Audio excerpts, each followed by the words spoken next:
When you have areas in the bathroom where tiles meet at right angles, such as this, or around windows, you're going to need to cover that join with some plastic edging strips such as this. So Gary, how do these work exactly? Okay, Gemma, well, it's, as you've said, it's a curved piece of plastic that will just provide a nice, smooth transition from the front tile to the tile on the other side here. Okay, lovely. So we're going to use it in this recess here. We are, yes. What's the first thing we need to do to prepare it? Okay, well, we've cut these down just to take into account the gap that we've got. Okay. These come in 8-foot lengths. Right. Okay, and 6 foot as well. And they also come in various different colours and also plastic and metal.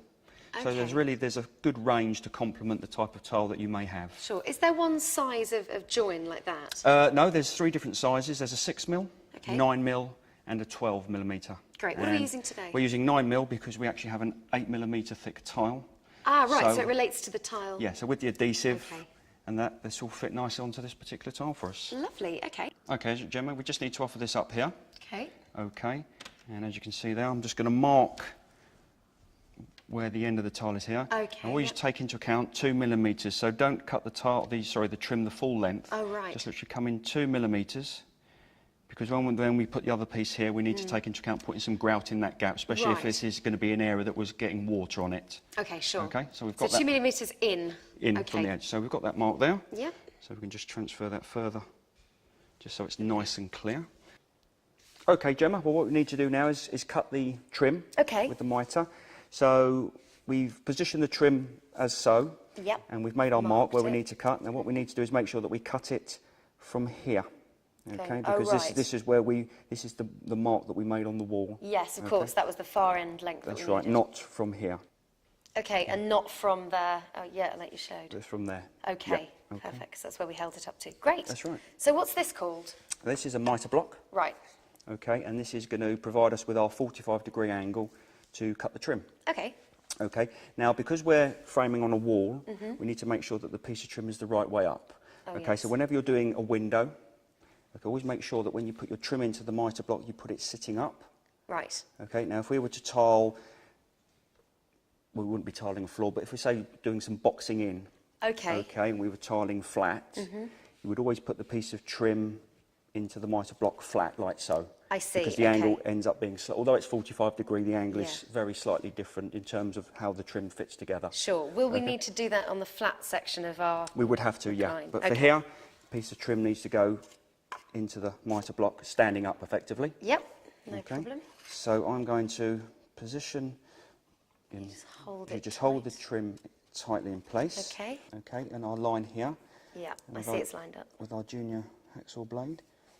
As you position the blade across the two 45-degree slots. Ah, and they hold that exact 45 degrees They hold the blade in place. I see. And then all you need to do is just adjust the trim slightly, just to make sure that you've got it just on the top of your line, like so.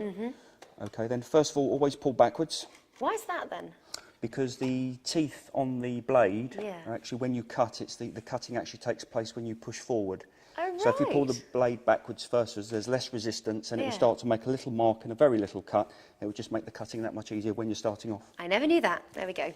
New piece of information.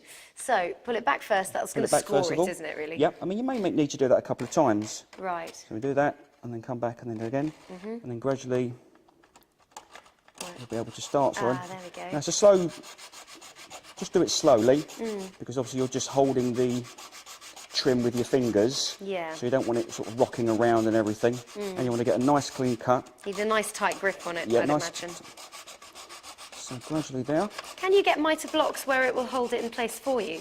Yeah, you can do. In actual fact, on this one here, if you had like a workman type table or whatever, or an old table, you could actually screw this into that table. Really? Okay. And that will hold then you haven't got to worry about not only holding the block and holding the trim.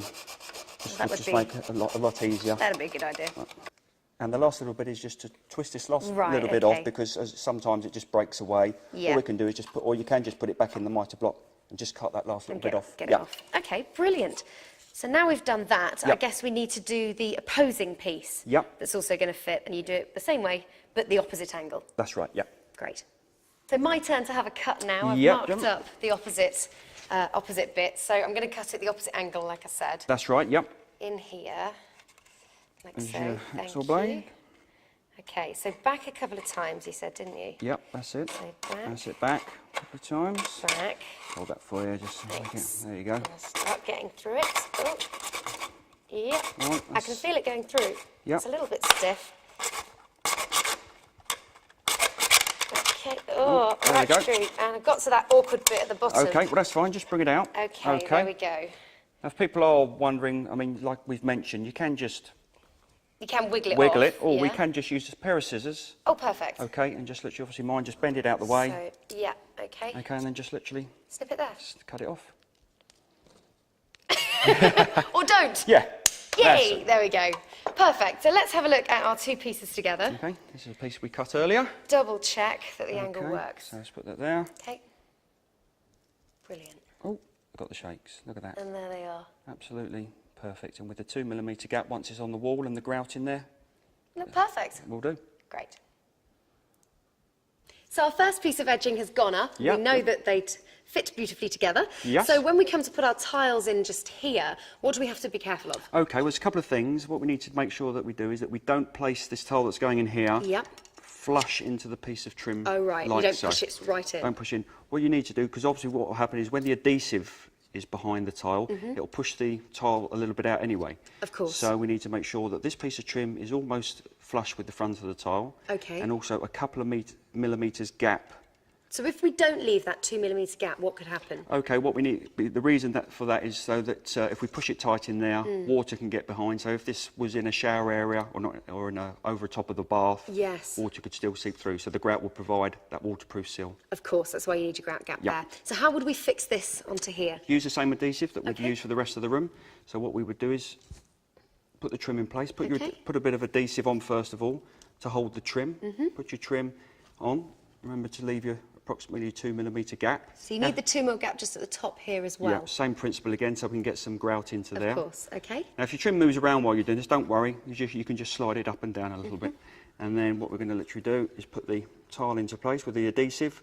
Back butter in a situation like this because you can't get your trowel in. Yep, And then we would put our tile in place like so. beautiful. Put it around.